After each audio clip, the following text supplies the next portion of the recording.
Podcast Network. This is the Lifestyle Live Podcast. Faces you know and a team you can trust.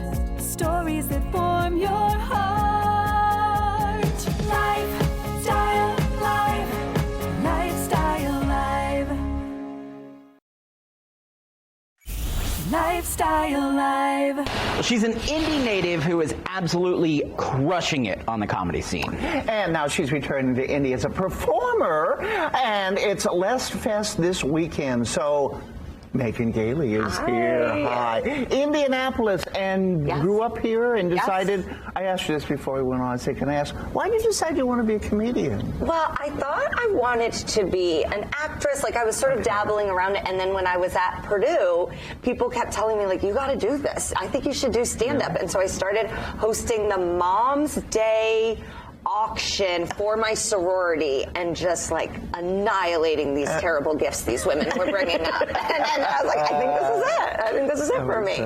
Isn't it tough though, standing up in front of an audience? Yeah, I mean, and you never know what they're going to do, and especially now they say, gosh, they say and do things. Worse. If you are going to live performances right now, we do not want to hear from you. You can just sit there quietly, and that is actually what we would like.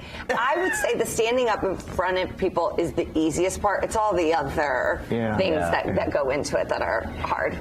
One of the things that I was scouring your social media, because that's what we do. We just creep on everybody when they're coming on. And you had mentioned that when you left Indiana to go do comedy, because that was kind of what needed to be done, that has shifted now, and the comedy scene here has kind of changed. And so now you get to come back and headline this festival. What's that like when you see your home state, your hometown, kind of come up with that comedy scene as well? I think it's amazing. There was nothing like this when I started here. I started here, gosh, almost 14 years ago, and the scene was really small. There were very few independent shows, and now there's a thriving club and alt community, really, really good talent coming out of Indianapolis.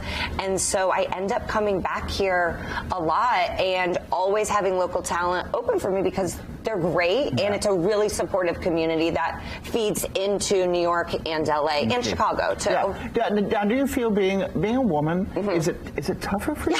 Yes. Yeah, that was I would not, no offense, I would not want to be a man. I love being a woman. Hey. You know, anymore you can be anything you want to be. So. We have fun, but it's a safety thing. I have to be out at night performing and traveling. And just as a woman, that is a lot scarier. And I have to be put in situations and around people that and you have to talk back to your audience now if they attack you. I mean, verbally, say something. I mean, you got to be able to give it back to them. I had a man in Chicago fall out of his chair the other day.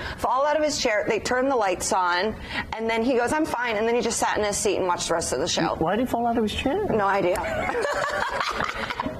You have a podcast as well, which is hilarious if you haven't listened to any of it. I was listening to some clips today, and it's relatable because you're a parent, and what's that like, sharing kind of the inner circle of your life with people? Ooh, I thought I was going to be done. Like, once I had a baby, I was like, I'm never doing any of this again. And then it really actually, doing stand-up and having the podcast was such a great way to kind of work through becoming a new parent. And when we were starting to do the podcast, we felt like there was so much content out there that was advice-driven for parents, or here's what you do, here's what you don't do. And it was like, let's just have a place where we can vent about all the things that are really hard about being a parent. And it's myself and two other comedians, and so it's in a funny way. We love being parents, we love our children, but it's also really hard. Super hard. And I love that you said that you're successful enough now that your older brothers don't hate you. Yes, they love me now. They love me, and they're scared of me. That's what's really great. Good. That's good. Peter's giving me a wrap. Our producer, real quick though, before we do that, Colts. I know you're a big fan. Your thoughts so far in the season? I am in love with Anthony Richardson. If any Colts players want to come to any of the Let's Fest shows, tickets on me.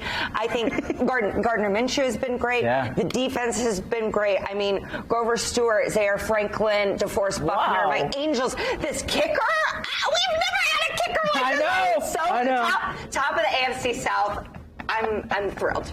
I'm a Texans fan. Just thought that out there. okay. And where are you going to be again? I'm going to be a part of Let's Fest. I have 2 shows tomorrow, Friday. One is at White Rabbit Cabaret, and then there's a 10 o'clock that's just right down the street. Okay. Atomic. Okay. Atomic, something cool. So go to our website and you can find out more. Megan, thank you so much. Congratulations you. on all the Megan, success. and thanks for watching me when you were a little girl. Of course, thank you. A legend. Lifestyle Live.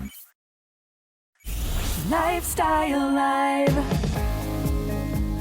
From the All Indiana Podcast Network, this is the Lifestyle Live Podcast. Thank you for listening. Be sure to like, follow, and subscribe to this podcast wherever you get your podcasts. And connect for even more on Facebook and at lifestylelive.tv. Faces you know and a team you can trust. Stories that form your heart. Life